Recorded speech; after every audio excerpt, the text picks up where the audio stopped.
Meilė sau yra labai labai svarbi tema, bet kartais jinai subanalinama tiek, kad virsta kažkokiom infantiliom idėjom apie meilę sau.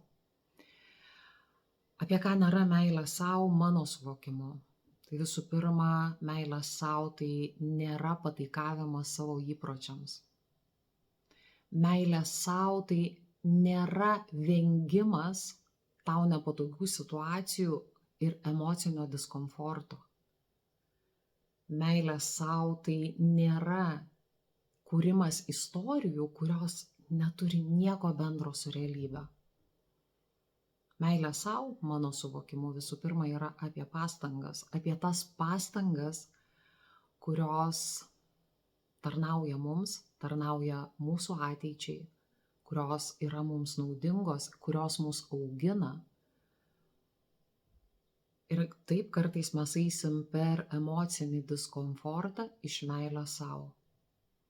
Iš meilės sau mes einam į kažkokius iššūkius, į nepatogias situacijas.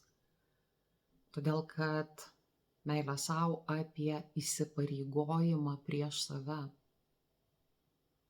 Jeigu aš pažadėjau sau kažką, jeigu aš pasakiau, kad aš tai darysiu, išreikšti meilę sau reikš laikytis duoto žodžio. Meilė sau gali reikšti discipliną. Ir ne ta prasme, kad reikia save versti, priversti. Ką reiškia save versti? Padaryti gerą sau. Tai ne prievarta. Tai yra pastangos, kurios tave augina, kurios plečia tave kaip asmenybę, kurios plečia tavo ateitį. Ir tai ne prievarta, tai pastangos. Meilė sau apie totalų sąžiningumą, kai tu nustoji sau meluoti ir kurti istorijas pateisinančias, kodėl tu nedarai dalykų, kuriuos norėtum padaryti.